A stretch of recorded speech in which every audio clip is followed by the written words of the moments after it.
All right, welcome to the pop art tutorial. Now, pop art was this trendy artwork that emerged back in the mid-1950s in Britain, and then later on in the late 50s it became more popular in the United States.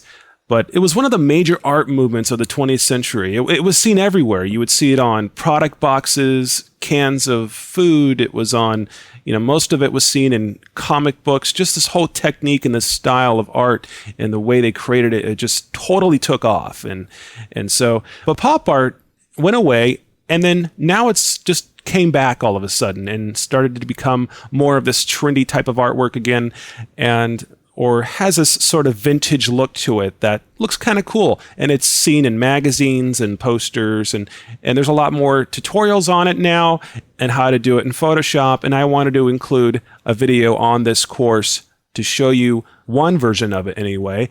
And special thanks to Melissa Clifton for some help and some tips on how to actually create this effect. If you would like to take this effect a little bit further, check out Melissa's website at melissaclifton.com. And I'll show the domain on the screen right here so you can write that down. But go check out her website for some more Photoshop tutorials on things like that. So it's a really cool website. All right, so let's take a look at what we have here. Here's the final image of the pop art, and I've created this using a photograph of this woman here. And the files that we will be using during this tutorial, you can find that in the pop art folder inside the project files folder.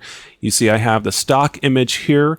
I also have a pop art color file right here that will actually give you the colors that we will be using, and colors that look pretty good when it comes to pop art. These are very good colors to go by. If you use these colors, then you can go back and change them or change the shades of them later on. But it might be a good idea if you're just starting, or if you've never created any type of pop art before.